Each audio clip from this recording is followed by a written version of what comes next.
Hi ಗೆಳೆಯರೇ, ಇಂದು ನಾನು ನಿಮ್ಮ ಪ್ರೀತಿಯ ಸಿಂಗೇಶ್ ಸರ್. ಈಗಾಗಲೇ ನಾನು 2 ಅಥವಾ 3 ವಿಡಿಯೋಗಳನ್ನು ಮಾಡಿ ಹಾಕಿದ್ದೀನಿ. ಈಗಾಗಲೇ simple present tense, present continuous tense ಎಂಬ 2 ಟೆನ್ಸ್ಗಳ ಮೇಲೆ ವಿಡಿಯೋವನ್ನು ಮಾಡಿ ಹಾಕಿದ್ದೀನಿ. ಇವತ್ತು ನಾವು ಮತ್ತೊಂದು ವಿಡಿಯೋವನ್ನು ತೆಗೆದುಕೊಂಡು ಬಂದಿದ್ದೀನಿ. ಅದು ಯಾವುದಪ್ಪ ಅಂದರೆ ಪ್ರೆಸೆಂಟ್ ಪರ್ಫೆಕ್ಟ್ ಟೆನ್ಸ್. ಈ ಪ್ರೆಸೆಂಟ್ ಪರ್ಫೆಕ್ಟ್ ಟೆನ್ಸ್ ಅನ್ನು ಪ್ರಾರಂಭ ಮಾಡೋದಕ್ಕಿಂತ ಪೂರ್ವದಲ್ಲಿ ಇನ್ನು ಯಾರಾದರೂ ನಮ್ಮ ಚಾನಲ್ ಅನ್ನು ಸಬ್ಸ್ಕ್ರೈಬ್ ಮಾಡದೇ ಇದ್ದರೆ ದಯವಿಟ್ಟು ಸಬ್ಸ್ಕ್ರೈಬ್ ಮಾಡಿ, ಲೈಕ್ ಮಾಡಿ, ಕಮೆಂಟ್ ಮಾಡಿ ಮತ್ತು ಶೇರ್ ಮಾಡಿ ಅಂತ ಹೇಳುತ್ತಾ ಇವತ್ತು ನಾವು ಈ ಪ್ರೆಸೆಂಟ್ ಪರ್ಫೆಕ್ಟ್ ಟೆನ್ಸ್ ಅನ್ನ ಕಲಿಯೋಣ. ಈಗ ನೋಡಿ, ಇಲ್ಲಿ ಆಲ್ರೆಡಿ ನಾನು ಬರೆದಿದ್ದೀನಿ ಪ್ರೆಸೆಂಟ್ ಪರ್ಫೆಕ್ಟ್ ಟೆನ್ಸ್ ಅಂದ್ರೆ ಪೂರ್ಣ ವರ್ತಮಾನ ಕಾಲ.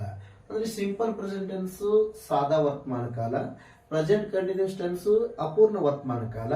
ಇಲ್ಲಿ ಪ್ರೆಸೆಂಟ್ ಪರ್ಫೆಕ್ಟ್ ಟೆನ್ಸ್ ಅಂದ್ರೆ ಪೂರ್ಣ ವರ್ತಮಾನ ಕಾಲ. Yes, what is mean by present perfect tense? See here, I wrote the meaning of the present perfect tense on this board. So look at the board, my dear friends. See here, a verb that makes a statement about an action which began already in the past, has just completed, is called the present perfect tense. ಅಂದ್ರೆ ಈಗಾಗಲೇ ಪ್ರಾರಂಭವಾಗಿದ್ದ ಒಂದು ಕ್ರಿಯೆಯು ಈಗ ಸದ್ಯ ಮುಕ್ತಾಯವಾಯಿತು ಅಥವಾ ಪೂರ್ಣವಾಯಿತು ಎಂದು ಹೇಳುವ ಕ್ರಿಯೆಗೆ ಪೂರ್ಣ ವರ್ತಮಾನ ಕಾಲ ಅಂತ ಹೇಳ್ತೀವಿ. ಈಗ ಫಾರ್ ಎಕ್ಸಾಂಪಲ್ ನೋಡ್ರಿ, ನಾನು ಈಗ ಏನ್ ಮಾಡ್ತಾ ಇದ್ದೀನಿ ಅಂದ್ರೆ I am teaching to you, I am telling to you, you are learning to you. But this is showing us the present continuous tense. When this action is going, this action now completed. ಅಂದ್ರೆ ಈಗ ಸದ್ಯ ಮುಕ್ತಾಯವಾಯಿತು ಅಂತ ಹೇಳತಕ್ಕಂತ ಕ್ರಿಯೆಗೆ ಪೂರ್ಣ ವರ್ತಮಾನ ಕಾಲ ಅಂತ ಕರಿತೀವಿ. ಫಾರ್ ಎಕ್ಸಾಂಪಲ್, ನಾವು ಈ ಟೆನ್ಸ್ ಅನ್ನ ತಿಳ್ಕೊಳ್ಳೋದನ್ನ ಯಾವ ರೀತಿ ತಿಳ್ಕೊಳ್ಳೋಣಪ್ಪ ಅಂದ್ರೆ ಟೇಬಲ್ ಹಾಕುವುದರ ಮುಖಾಂತರ ತಿಳಿದುಕೊಳ್ಳೋಣ. ಈಗಾಗಲೇ ನಾನು ಸಿಂಪಲ್ ಪ್ರೆಸೆಂಟ್ ಟೆನ್ಸ್ ಮತ್ತು ಪ್ರೆಸೆಂಟ್ ಕಂಟಿನ್ಯೂಸ್ ಟೆನ್ಸ್ ಕೂಡ ಟೇಬಲ್ ಹಾಕುವುದರ ಮುಖಾಂತರ ತಿಳಿಸಿದ್ದೀನಿ. ಹಾಗೆ ಇವತ್ತು ನಾವು ಪ್ರೆಸೆಂಟ್ ಪರ್ಫೆಕ್ಟ್ ಟೆನ್ಸ್ ಅನ್ನು ಕೂಡ ಟೇಬಲ್ ಹಾಕುವುದರ ಮುಖಾಂತರ ತಿಳಿದುಕೊಳ್ಳೋಣ. ನಾನು ಟೇಬಲ್ ಅನ್ನು ಹಾಕಿದ್ದೀನಿ. ಆ ಟೇಬಲ್ ತಿಳ್ಕೊಳ್ಳೋದಕ್ಕಿಂತ ಪೂರ್ವದಾಗ ನಾನು ಒಂದು ರೂಲ್ ಅನ್ನು ಕೊಟ್ಟಿದ್ದೀನಿ. ಮೊದಲಿಗೆ subject plus helping verb. Helping verb ಯಾವ್ಯಾವಪ್ಪ ಅಂದ್ರೆ ಹ್ಯಾವ್, ಬಾರ್, ಹ್ಯಾಸ್. ಅಂದ್ರೆ ಇವು 2 ಆಕ್ಸಿಲರಿ ವರ್ಬ್ ಗಳಂತ ಕರಿತೀವಿ. ಅದಾದ ನಂತರ ಪ್ಲಸ್ ವರ್ಬ್ ಫಾರ್ಮ್ 3 ಅಂದ್ರೆ present tense, past tense, past participle verb ಅಂತ ಕರಿತೀವಿ. ಆ ನಂತರ ಏನಿದೆ ಅಂದ್ರೆ ಆಬ್ಜೆಕ್ಟ್ ಇದೆ. ಈ ರೂಲ್ ಪ್ರಕಾರನ ನಾವು ವಾಕ್ಯವನ್ನು ಮಾಡೋಣ. ಈಗಾಗಲೇ ನಾವು ವಾಕ್ಯವನ್ನು ಏನಂತ ತೆಗೆದುಕೊಂಡಿದ್ವಿ ಅಂದ್ರೆ I write a letter, I am writing a letter ಆಗಿತ್ತು. ಇವಾಗ ನಾನು ಇಲ್ಲಿ ಐ ಮುಂದೆ ಏನ್ ಮಾಡ್ತೀನಪ್ಪ ಅಂದ್ರೆ ಐ ಹ್ಯಾವ್, ಏನು I have written, I have return a letter. Then we have return a letter. Have written a letter. You have written a letter. Has written a letter. She has written a letter. It has written a letter. They have written a letter. ಅಂದ್ರೆ ಇಲ್ಲಿ ನೋಡಿ, I ಅನ್ನೋದು subject, have ಅನ್ನೋದು helping verb, verb form 3 written, object a letter. I have return a letter ಅಂದ್ರೆ ನಾನು ಒಂದು ಪತ್ರವನ್ನ ಬರೆದಿದ್ದೇನೆ. ಈಗಾಗಲೇ ಬರೆದೀವು ಅಂದಂಗ, ಜಸ್ಟ್ ಕಂಪ್ಲೀಟ್ ಆಗೈತೆ ಅಂದಂಗ. ಈಗ ನೋಡಿ, I have completed my home work, I have reached my school. ಅಂದ್ರೆ ಈಗ ಸದ್ಯ ನಾನು ಶಾಲೆಯನ್ನು ತಲುಪಿದೆ, ಈಗ ಸದ್ಯ ನಾನು ಹೋಮ್ವರ್ಕ್ ಅನ್ನ ಮುಗಿಸಿದೆ ಅಂತ ಹೇಳುವಾಗ we have return a letter ಅಂದ್ರೆ ನಾವು ಒಂದು ಪತ್ರವನ್ನ ಬರೆದಿದ್ದೇವೆ. You have return a letter ನೀನು ಒಂದು ಪತ್ರವನ್ನ ಬರೆದಿದ್ದಿ. You have return a letter ನೀವು ಒಂದು ಪತ್ರವನ್ನು ಬರೆದಿದ್ದೀರಿ. ಇಲ್ಲ third person singular he she it ಈ ಪದಗಳ ಮುಂದ ಯಾವ ಹೆಲ್ಪಿಂಗ್ ವರ್ಬ್ ಬರ್ತದೆ ಅಂದ್ರೆ ಹ್ಯಾಸ್ ಎಂಬ ಹೆಲ್ಪಿಂಗ್ ವರ್ಬ್ ಬರ್ತದೆ. He has written a letter. She has written a letter. It has written a letter. ಅಂದ್ರೆ ಅವನು ಒಂದು ಪತ್ರವನ್ನು ಬರೆದಿದ್ದಾನೆ, ಅವಳು ಒಂದು ಪತ್ರವನ್ನು ಬರೆದಿದ್ದಾಳೆ, ಅದು ಒಂದು ಪತ್ರವನ್ನು ಬರೆದಿದೆ. They have written a letter ಅಂದ್ರೆ ಅವರು ಒಂದು ಪತ್ರವನ್ನು ಬರೆದಿದ್ದಾರೆ, ಅವುಗಳು ಒಂದು ಪತ್ರವನ್ನು ಬರೆದಿವೆ. ಇದು ಟೇಬಲ್ ಮುಖಾಂತರ ನಾವು ಈ ಸೈಡ್ ಅನ್ನ ಸಿಂಗ್ಯುಲರ್ ಅಂತ ತಿಳ್ಕೊತೀವಿ, ದೆನ್ ಈ ಸೈಡ್ ಅದನ್ನ ಪ್ಲೂರಲ್ ಅಂತ ತಿಳ್ಕೊತೀವಿ. ಈಗಾಗಲೇ ನಾವು ತಿಳ್ಕೊಂಡಿದೀವಿ. ಇದನ್ನ ನಾವು ನೆಗೆಟಿವ್ ಮಾಡ್ಬೇಕಾದ್ರೆ ಏನ್ ಮಾಡ್ಬೇಕು, ಏನ್ ಬಹಳ ಸಿಂಪಲ್ ಆಗಿ ಮಾಡ್ತೀವಿ ನಾವು. ಇಲ್ಲಿ ಏನ್ ಮಾಡ್ತಾರಂದ್ರೆ ಇದು subject plus helping verb plus not plus verb form 3 plus object. ಅಂದ್ರೆ ಈ ರೂಲ್ ಪ್ರಕಾರ ನಾವು ನೆಗೆಟಿವ್ ಅನ್ನು ಮಾಡಬಹುದು. ಅಂದ್ರೆ ನೋಡ್ರಿ ಇಲ್ಲಿ ಸಬ್ಜೆಕ್ಟ್ ಏನಿದೆ ಐ ಇದೆ, ಐ ಹ್ಯಾವ್ ಅದ್ರ ಮಧ್ಯದಲ್ಲಿ ಏನ್ ಸೇರಿಸಿದ್ವಿ ನಾವು ನಾಟ್ ಎಂಬ ಪದವನ್ನು ಸೇರಿಸಿದ್ವಿ. ಈಗ ಏನಾಗತ್ತೆ I have not written a letter. ಅದೇ ಸೇಮ್ ಈ ಕಡೆ ಬಂದಿವಿ ಅಂದ್ರೆ we have not written a letter. ಅದೇ ರೀತಿ ಇಲ್ಲಿ ಬಂದಿವಿ ಅಂದ್ರೆ you have not written a letter. You have not written a letter. ಅದೇ ರೀತಿ he has not written a letter. She has not written a letter. It has not written a letter. They have not written a letter. ಈ ರೀತಿ ನಾವು negative form ಅನ್ನು ಕೂಡ ಮಾಡಬಹುದು. ಇದರಲ್ಲಿ ಮತ್ತೆ ನಾವು ಎಸ್ ಆರ್ ನೋ ಮಾಡಬಹುದು. ಏನ್ ಮಾಡಬಹುದಪ್ಪ ಅಂದ್ರೆ have I written a letter, have we written a letter, have you written a letter, have you written a letter, has he written a letter, has she written a letter, has it written a letter, have they written a letter. ಇದು yes or no. ಅಂದ್ರೆ ಇದರ rule ಏನಪ್ಪಾ ಅಂದ್ರೆ first H V plus subject plus verb 3 plus object plus question mark. ನಾವು ಈ rule ಪ್ರಕಾರ ಏನ್ ಮಾಡ್ತೀವಿ ಅಂದ್ರೆ ಎಸ್ ಆರ್ ನೋ ಕ್ವಶನ್ ಮಾಡ್ತೀವಿ.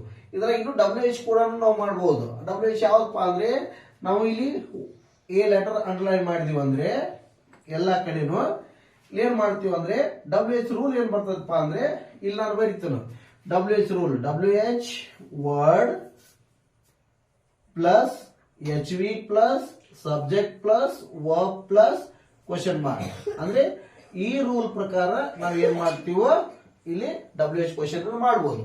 ಇಲ್ಲಿ ಆಬ್ಜೆಕ್ಟ್ ಅನ್ನ ಅಂಡರ್ಲೈನ್ ಮಾಡ್ಯಾರ ಅಂದ್ರೆ ನಾವು ಡಬ್ಲ್ಯೂ ಎಚ್ ಪದ ಯಾವ್ದು ತಗೋಬೇಕಂದ್ರೆ ವಾಟ್ ಅನ್ನ ತಗೋಬೇಕು. ಇಲ್ಲಿ ನೋಡ್ರಿ ನಾನು ಫಸ್ಟ್ ಈಗ ಆರಂಭದಲ್ಲಿ ಏನ್ ಮಾಡ್ತಾನೆ ಅಂದ್ರೆ ವಾಟ್, ಇಲ್ಲಿ ಡಬ್ಲ್ಯೂ ಎಚ್ ವರ್ಡ್ ವಾಟ್ ಇಟ್ಕೋತಾನು.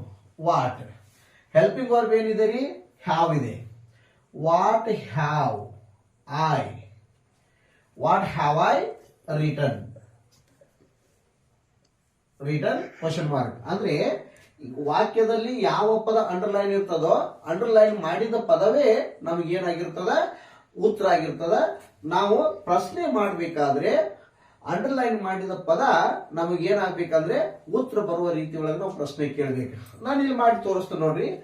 What have I written, what have we written, what have you written, what have you written, what has he written, what has she written, what has it written, what have they written. ಈ ರೀತಿ ನಾವು W H ಗಳನ್ನು ಮಾಡಬಹುದು, yes or no ಮಾಡಬಹುದು, yes or ನೋದಾಗ negative ಮಾಡಬಹುದು, yes or ನೋದಾಗ positive ಮಾಡಬಹುದು, ಡಬ್ಲ್ಯೂ ಎಚ್ ದಾಗ ಪಾಸಿಟಿವ್ ಮಾಡಬಹುದು, ಡಬ್ಲ್ಯೂ ಎಚ್ ದಾಗ ನೆಗೆಟಿವ್ ಮಾಡಬಹುದು. ಈ ರೀತಿ ನಾವು ಹಲವಾರು ವಾಕ್ಯಗಳನ್ನ ನಾವು ನೋಡಬಹುದು. ಈಗ ನಾನು ಕೆಲವೊಂದಿಷ್ಟು ಕನ್ನಡದಲ್ಲಿ ಕೊಟ್ಟಿರ್ತಕ್ಕಂಥ ವಾಕ್ಯಗಳನ್ನ ಈ ಒಂದು ಟೆನ್ಸ್ ದಲ್ಲಿ ಯಾವ ರೀತಿ ಮಾಡ್ಬೇಕು ಅನ್ನೋದು ಈಗ ನಾನು ತಿಳಿಸ್ಕೊಡ್ತೇನೆ. ಇಲ್ಲಿ ನೋಡೋಣ. ಇಲ್ಲಿ ನೋಡಿ ಗೆಳೆಯರೆ, ಈ ರೂಲ್ ಪ್ರಕಾರ ನಾನು ಇಲ್ಲಿ ಕೆಲವೊಂದಿಷ್ಟು ವಾಕ್ಯಗಳನ್ನು ಬರೆದಿದ್ದೀನಿ. ಮೊದಲಿಗೆ ನಾನು ಶಾಲೆಗೆ ಹೋಗಿದ್ದೇನೆ ಅಂದ್ರೆ ಜಸ್ಟ್ ಹೋಗ್ಯಾನ. ಅದನ್ನ ನಾವು ಇಂಗ್ಲಿಷ್ನಾಗ ಹೆಂಗ್ ಮಾಡಬೇಕು? ಅವರು ಪುಸ್ತಕವನ್ನು ಓದಿದ್ದಾರೆ ಅಂದ್ರೆ ಜಸ್ಟ್ ಓದ್ಯಾರ ಅವರು, ಈಗ ಓದಿ ಮುಗಿಸ್ಯಾರ. ಅದನ್ನ ಹೆಂಗ್ ಬರೀಬೇಕು? ಅವನು ಹಾಡನ್ನು ಹಾಡಿದ್ದಾನೆ ಅಂದ್ರೆ ಈಗ ಸದ್ಯ ಹಾಡ್ಯ ನಾವು ಅಂದ್ರೆ ಜಸ್ಟ್ ಮುಗಿಸ್ಯಾನ, ಹಾಡು ಮುಗಿಸ್ಯಾನ. ಅದನ್ನ ಯಾವ ರೀತಿ ನಾವು ಬರಿಬೇಕು ಅನ್ನೋದನ್ನ ನಾವು ನೋಡೋಣ. ಮೊದಲಿಗೆ ನಾನು ಅನ್ನೋದು ಸಬ್ಜೆಕ್ಟು, ಆ ನಂತರ ಹೋಗಿದ್ದೇನೆ ಅಂತಕ್ಕಂಥದ್ದು ವರ್ಬ್ ಅಂದ್ರೆ ಇದು ಕ್ರಿಯೆಯನ್ನು ಸೂಚಿಸ್ತದೆ, ಆಕ್ಷನ್ ವರ್ಬ್. ಆ ನಂತರ ಇಲ್ಲಿ ಶಾಲೆ ಅನ್ನೋದು ಇದು ಕರ್ಮ ಆಬ್ಜೆಕ್ಟ್ ಸ್ಥಾನದಲ್ಲಿ ಬರ್ತದೆ. ನಾವು ಯಾವಾಗಲೂ ಇಂಗ್ಲಿಷ್ ವಾಕ್ಯವನ್ನು ಬರಿಬೇಕಾದ್ರೆ subject plus verb plus object ರೂಪದಲ್ಲಿ ಬರಿಬೇಕು ಅಂತ ಹೇಳ್ತೇವೆ. ಅಂದ್ರೆ ಈ ರೀತಿ ಬರ್ತೀವಿ ಅಂದ್ರೆ ಒಂದು ವಾಕ್ಯ ಪೂರ್ಣ ಅರ್ಥವನ್ನು ಕೊಡ್ತದೆ. ಇವಾಗ ನೋಡ್ರಿ, ನಾನು ಸಬ್ಜೆಕ್ಟ್ ಪ್ಲಸ್ ಪ್ರಕಾರ ಬರಿತೇನೋ. ಸಬ್ಜೆಕ್ಟ್ ಯಾವ್ದಾಯ್ತ್ರಿ ಇಲ್ಲಿ? ಐ. ಅಂದ್ರೆ ಐ ಅನ್ನೋದು ಸಬ್ಜೆಕ್ಟ್, ನಾನು. ಆನಂತರ ಫಸ್ಟ್ ಏನ್ ತಗೋಬೇಕು? ರೂಲ್ ಪ್ರಕಾರ ವರ್ಬ್ ಇದೆ ಇಲ್ಲಿ, ಹೌದಾ? ಇಲ್ಲಿ ವರ್ಬ್ ಇದ್ರೆ ನಾವು ಏನ್ ಮಾಡ್ಬೇಕು? ಇದನ್ನ ತಗೋಬೇಕಾಗ್ತದೆ. ಆದ್ರೆ ನಾವು ಯಾವ ಟೆನ್ಸ್ ನ ಕಲಿತಾ ಇದ್ದೀವಿ ಅಂದ್ರೆ ಪ್ರೆಸೆಂಟ್ ಪರ್ಫೆಕ್ಟ್ ಟೆನ್ಸ್ ನಲ್ಲಿ, ಪೂರ್ಣ ವರ್ತಮಾನ ಕಾಲದಲ್ಲಿ ಕಲಿತಾ ಇದ್ದೀವಿ. ಇಲ್ಲಿ ನಾವು ರೂಲ್ ಏನ್ ಕೊಟ್ಟಿದ್ದಾರೆ ನೋಡ್ರಿ, ಇಲ್ಲಿ ಹೆಲ್ಪಿಂಗ್ ವರ್ಬ್ ಇದೆ ಈ ಸಬ್ಜೆಕ್ಟ್ ಆದ ನಂತರ. ಇಲ್ಲಿ ಹೆಲ್ಪಿಂಗ್ ವರ್ಬ್ ಏನಿದೆ? ಐ ಮುಂದೆ ಏನ್ ಬಂದಿತ್ತು? ಹ್ಯಾವ್ ಬಂದಿತ್ತು. ಅದಕ್ಕೆ ನಾನು ಇಲ್ಲಿ ಏನ್ ಮಾಡ್ತಾನೋ ಐ ಹ್ಯಾವ್ ಅಂತ ಕೊಟ್ಟೆ. ಐ ಹ್ಯಾವ್ ಕೊಟ್ಟ ನಂತರ ಇಲ್ಲಿ ಏನ್ ಮಾಡ್ಯಾರ? ವರ್ಬ್ ಫಾರ್ಮ್ 3 ಅಂತ ಕೊಡ್ತಾರೆ. ನಾನು ಇಲ್ಲಿ ಕೆಲವೊಂದಿಷ್ಟು ಆಕ್ಷನ್ ವರ್ಬ್ ಗಳನ್ನು ಬರ್ದಿದ್ದೀನಿ. ಮೊದಲಿಗೆ ವರ್ಬ್ 1, ವರ್ಬ್ 2, ವರ್ಬ್ 3 ಅಂತ ಕೊಡ್ತಾನೆ. ಗೋ, ವೆಂಟ್, ಗಾನ್. ಗೋ ಅನ್ನೋದು ಪ್ರೆಸೆಂಟ್ ಟೆನ್ಸ್, ವೆಂಟ್ ಅನ್ನೋದು ಪಾಸ್ಟ್ ಟೆನ್ಸ್, ಗಾನ್ ಅನ್ನೋದು ಪಾಸ್ಟ್ ಪಾರ್ಟಿಸಿಪಲ್ ವರ್ಬ್. ಅಂದ್ರೆ ಇದು ವರ್ತಮಾನ ಕಾಲ, ಭೂತಕಾಲ ಮತ್ತು ಭೂತ ಕೃದ್ವಾಚಕ ಪದ ಅಂತ ಕರಿತೀವಿ. ಇವಾಗ ನಮ್ಗೆ ಏನ್ ಮಾಡ್ತಾರೆ ಇಲ್ಲಿ? ವರ್ಬ್ ಫಾರ್ಮ್ 3 ಅಂದ್ರೆ ನಾವು ಇಲ್ಲಿ ಏನ್ ಮಾಡ್ಬೇಕು? ಭೂತ ಕೃದ್ವಾಚಕ ಪದವನ್ನು ತಗೋಬೇಕು. ಯಾವ್ದು ಬೇಕಾದಿರ್ಲಿ, present perfect tense, past perfect tense, future perfect tense. ಈ 3 ಟೆನ್ಸ್ ದಲ್ಲಿ ನಾವು 3ನೇ ಪದವನ್ನೇ ಬಳಸಬೇಕಂತಂದ್ರೆ ರೂಲ್ ಪ್ರಕಾರ ಹೇಳ್ತೀವಿ. ಇವಾಗ ನಾನು ಏನ್ ಮಾಡ್ತೀನಿ ನೋಡ್ರಿ, ಐ ಹ್ಯಾವ್ ಅಂತ ಕೊಟ್ಟಿದ್ದೀನಿ. ಆ ನಂತರ ಹೋಗಿದ್ದೇನೆ ಅನ್ನಕ್ಕೆ ಏನಿದೆ ನೋಡಿ, last gone. I have gone, ನಾನು ಹೋಗಿದ್ದೇನೆ ಆಯ್ತು. ಈಗ ಐ ಹ್ಯಾವ್ ಗಾನ್, ನಾನು ಹೋಗಿದ್ದೇನೆ. ಎಲ್ಲಿಗೆ ಹೋಗಿದ್ದೀಯಾ? ಇಲ್ಲಿ ಏನ್ ಕೊಟ್ಟಾರ ನೋಡಿ, ಶಾಲೆಗೆ ಅಂತ. ಅವಾಗ ನಾವು ಇಲ್ಲಿ ಏನ್ ಮಾಡ್ಬೇಕು? ಟು ಸ್ಕೂಲ್ ಅಂತ ಮಾಡ್ಬೇಕು. ಟು ಸ್ಕೂಲ್ ಅಂತ ಮಾಡಿದಾಗ ಈ ವಾಕ್ಯ ಏನಾಯ್ತು? I have gone to school, ನಾನು ಶಾಲೆಗೆ ಹೋಗಿದ್ದೇನೆ. ಜಸ್ಟ್ ಅದೇ ರೀತಿ ಅವರು ಪುಸ್ತಕವನ್ನು ಬರೆದಿದ್ದಾರೆ. ಇದು ನೋಡ್ರಿ, ಇಲ್ಲಿ ಅವರು ಅನ್ನಕ್ಕೆ ಏನ್ ತಗೋತೀವಿ ನಾವು? ದೇ ತಗೋತೀವಿ. ಆ ನಂತರ ಹೆಲ್ಪಿಂಗ್ ವರ್ಬ್ ಏನ್ ಬರ್ಬೇಕ್ರಿ? ಇಲ್ಲಿ ಕೂಡ ಪ್ಲೂರಲ್ ಇರೋದ್ರಿಂದ ಹ್ಯಾವ್ ಬಳಸಬೇಕು. They have. ಆನಂತರ ಓದಿದ್ದಾರೆ. ಓದು ಅನ್ನಕ್ಕೆ ಏನ್ ತಗೋತೀವಿ ನಾವು? ರೀಡ್ ಅಂತ ತಗೋತೀವಿ. ಯಾಕಂದ್ರೆ ವರ್ಬ್ ಫಾರ್ಮ್ 3 ಒಳಗೆ ಏನಾಯ್ತು ನೋಡ್ರಿ, ಇಲ್ಲಿ ರೀಡ್ ಇದೆ. ಅದಕ್ಕಾಗಿ ದೇ ಹ್ಯಾವ್ ರೀಡ್, ಅವರು ಓದಿದ್ದಾರೆ. ಏನು? They have read the book. The book, ಅವರು ಪುಸ್ತಕವನ್ನು ಓದಿದ್ದಾರೆ. ಅದೇ ರೀತಿ ನೋಡ್ರಿ, ಅವನು ಹಾಡನ್ನು ಹಾಡಿದ್ದಾನೆ. ಅವನು ಅನ್ನಕ್ಕೆ ಏನ್ ತಗೋತೀವಿ ನಾವು? ಹಿ ಅಂತ ತಗೋತೀವಿ. ಆನಂತರ ಹೆಲ್ಪಿಂಗ್ ವರ್ಬ್ ಹಿ, ಸಿ ಇಟ್ಟು ಮುಂದೆ ಯಾವ್ದಿದೆ ರೀ? ಹ್ಯಾಸ್ ಇದೆ. ಇಲ್ಲಿ ನೋಡ್ರಿ, ಹಿ ಹ್ಯಾಸ್. ಆನಂತರ ಹಾಡಿದ್ದಾನೆ. ಹಾಡು ಅನ್ನಕ್ಕೆ ಏನು? ಸಿಂಗ್, ಸ್ಯಾಂಗ್, ಸಂಗ್. ವರ್ಬ್ ಫಾರ್ಮ್ 3 ಏನಿದೆ? ಸಂಗ್ ಇದೆ. ಹಿ ಹ್ಯಾಸ್ ಸಂಗ್, ಅವನು ಹಾಡಿದ್ದಾನೆ. ಏನ್ ಹಾಡಿದ್ದಾನೆ? He has sung a song, ಅವನು ಹಾಡನ್ನು ಹಾಡಿದ್ದಾನೆ. ಈ ರೀತಿ ನಾವು ಏನ್ ಮಾಡ್ಬೋದು ಅಂದ್ರೆ ಬೇರೆ ಬೇರೆ ಪದಗಳನ್ನ ತೆಗೆದುಕೊಂಡು ನಾವು ಏನ್ ಮಾಡ್ಬೋದು? ವಾಕ್ಯಗಳನ್ನು ಮಾಡಬಹುದು. ಅದೇ ರೀತಿ ನೋಡಿ, ನಾನು ತಗೋತೀನಿ, he has come to house ಅಂತ ತಗೋಬಹುದು. She has brought a glass of water, ಅವಳು ಒಂದು ಗ್ಲಾಸ್ ನೀರನ್ನು ತಂದಿದ್ದಾಳೆ. ಅದೇ ರೀತಿ it has sit on the bed, ಅದು ಹಾಸಿಗೆಯ ಮೇಲೆ ಕುಂತಿದೆ. ಅದೇ ರೀತಿ ಟೀಚರ್ ಹ್ಯಾಸ್ ಟಾಟ್ ಇಂಗ್ಲಿಷ್, ಅಂದ್ರೆ ಶಿಕ್ಷಕರು ಇಂಗ್ಲಿಷ್ ಅನ್ನು ಕಲಿಸಿದ್ದಾರೆ. ಈ ರೀತಿ ನಾವು ಬೇರೆ ಬೇರೆ ಪದಗಳನ್ನ ಬಳಸಿಕೊಂಡು ನಾವು ಏನ್ ಮಾಡಬಹುದು? ವಾಕ್ಯಗಳನ್ನ ಮಾಡಬಹುದು. ಇಲ್ಲಿ ಇನ್ನೊಂದು ಟೇಬಲ್ ಹಾಕಿ ನಾನು ತೋರಿಸ್ತೇನೆ, ಈಗ ಅದನ್ನು ನೋಡೋಣ. ನಾನು ಇಲ್ಲಿ ಕೆಲವೊಂದಿಷ್ಟು ವಾಕ್ಯಗಳನ್ನ ಈ ರೀತಿ ಹೇಳ್ತೇನೆ. ಇಲ್ಲಿ ನೋಡ್ರಿ, ಇಲ್ಲಿ ನಾನೇನ್ ಮಾಡ್ಕೊಂಡಿದ್ದೀನಿ? ಮೊದಲಿಗೆ ಸಬ್ಜೆಕ್ಟ್ ಗಳು ಬರ್ಕೊಂಡಿದ್ದೀನಿ. I, we, you, they.